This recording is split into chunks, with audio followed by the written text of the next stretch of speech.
ehihie ọma nọ.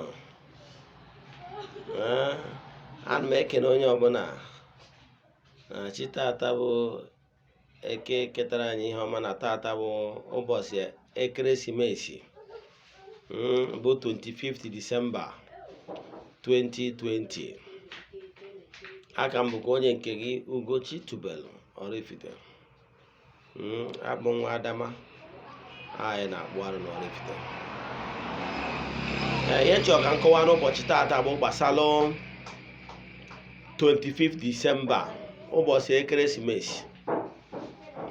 Ụbọchị a bụ ụbọchị ndị ụka ọbịa ji si n'ọwụ ụbọchị ọmụmụ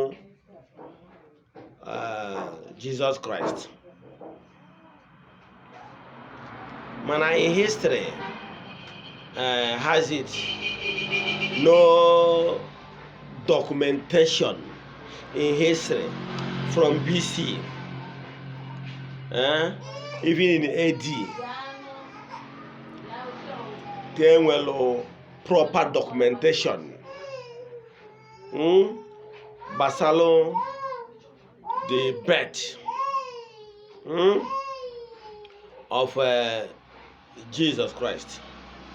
And in among the ndị ọkammụta enwere proper documentation n'oge a bụ ụbọchị ọmụmụ ya. Before nke a enweburi usoro ndị Juu si wee na-agụ arọ. So mana ka ịghọta ihe mere n'oge ihe batalụ eji wee bido yuzuwe the Romans, etu ndị Rom si agụ arọ. Ndị Rom na-agụ arọ ha bụ 12 months, calendar months. And akụwago ndị ụbọchị nkọwara ụbọchị etu ndị Rom si nwee ụbọchị izu ha bụ 7 days, wee kọwaa those 7 days bụ ụbọchị eji efe mmụọ dị iche iche. Etu a ka ọ dịkwa ka esi wee nwekwa ka ha si wee tinyekwa n'ọnwa 12 like August ụbọchị eji mgbe eji echeta Emperor Augustus. So etu a ka o si wee dị n'oge ọchịchị onye a na-akpọ Constantine mụ an emperor. Oge a na-agwa gị ihe ahụ oge ndị Rome bụ oge enwe Roman Empire. Roman Empire bụ oge ọ bụ ụwa niile nọ n'okpuru ọchịchịrị ikikere ndị Rome. Oge ọ bụ ndị Rome na-achị ụwa. They dare not go against the emperor of Rome. Nwere ike ime na ọ bụrụ na ị chọrọ ịdị ndụ. So onye a na-akpọ Constantine a bụ onye were Christianity a lot of support, and during his time enwere a lot of ihe magomago dị iche iche emere introduce n'ime ndị ụka ọbịa.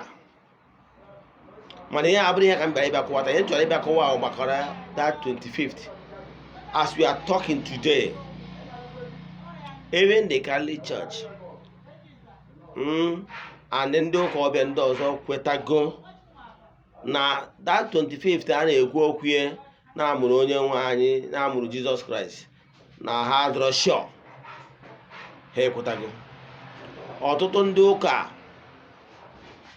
ọbịa kwetakwuru n'ụbọchị a na ọ bụrụ ụbọchị amụrụ ya.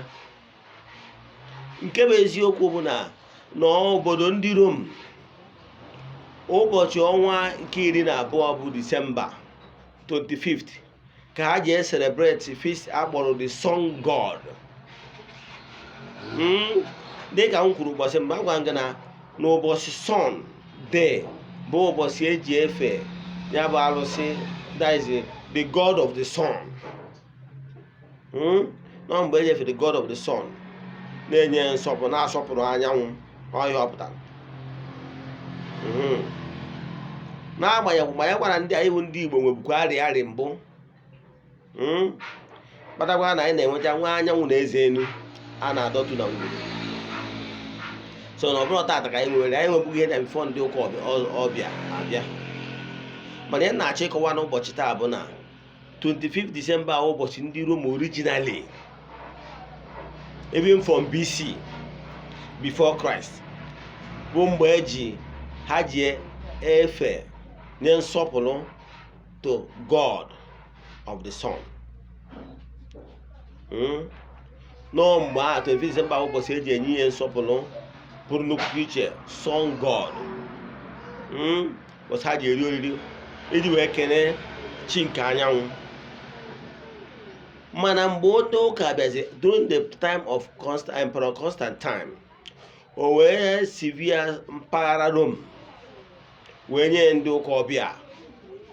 Ọ mpaghara ahụ o sivial what today Vatican. Ka ndị ụka ọbịa nwezie ọchịchị nke onwe ha, ka ya Vatican a gharazie dị under the emperor's power, that is emperor of Rome. Now mgbe ọ bịa nyezie ha anya ọnọdụ anwa, ndị ụka ọbịa enwerugo onwe ha. Ha wee sị na n'ụbọchị a bụ 25 December, mgbe ndị Rome ji enwe ncheta Sun God ha, ebe ọ bụ na ndị mmadụ na-enwe mass return, bụrụ mgbe ndị mmadụ ji anata n'ụlọ, ka e weruzie ọmụmụ Kraịst wee tinye n'ụbọchị ahụ, wee superimpose the original festival of the Sun God a na-eme on that 25th. Ịfụnụ ya, ọ ya kpatara ụfọdụ ndị among ndị ụka na-agbasa ụka otu Christianity eji nwee ndị na ndị kwe na ndị ekwara. Ọtụtụ n'ime ha sịrị na ha ama na-celebrate 25th because as the birth of Christ, because the origin of that 25th December celebration as birth of Christ, the origin ya bụ festival a na-emebu of the Sun God ka a na-eme na 25th.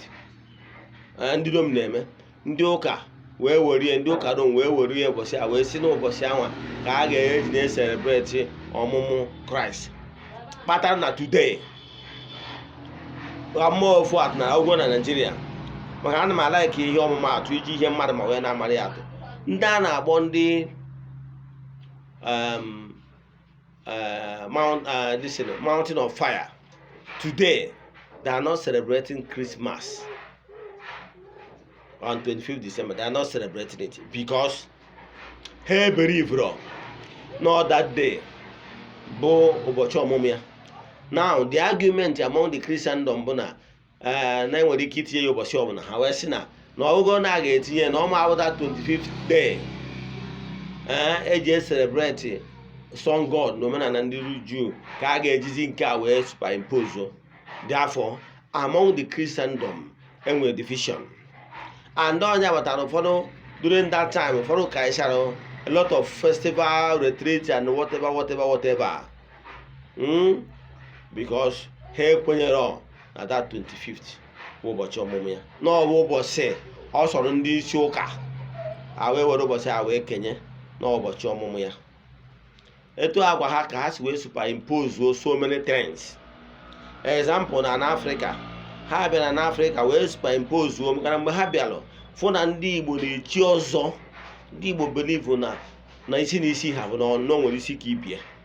Nọ abịa na omenala Igbo nọ ndị ọzọ bụ ndị nọkwa na higher hierarchy of decision making in Igbo governance, ma eweziga ndị eze. So ihe ndị ụka mere, ha wee bịakwazie wee mee introduce ha night wee sị na enweziri ọzọ ndị ụka. Ha mechaa ya nwekwa ndị a kwadoro si na night nke aka ka ọkwa ha dịkwa elu among the laity ndị ụka. Kpatara na abịakwa n'ụlọ ụka na ndị night ya nwere oche dị iche ha ga-anọ because na isi na isi ha bụ n'ọnụ. So ihe ha na like ime bụ obodo ọbụla ha batara ma ọ bụrụ agbụrụ ọbụla ha batara, ha amala etu ndị anwa si eme ihe. They don't want to lose members. Instead ha convert ihe ndị anwa na-eme n'usoro nke ha ka o wee dị ha suitable. Ndị Igbo, omenala Igbo amaka. Ị bụrụ onye Igbo, kenebe chi gị, kenebe ndị nna nna anyị ha n'Igbo onye Igbo. Ka anyị chighatanụ n'omenala anyị, n'ọdịnala anyị, na nkụ dị na mba na-eghere mba nni. Ihe afụ my WhatsApp number. Nwekwa ajụjụ ejụọ m ma akọwara. My mission is to help people live better life. Ka m kpọọ phone number maka ndị nwere ike anyị nweta the number 0805 78 37 672. Ugochi tubelu Oraifite. Daalụnụ.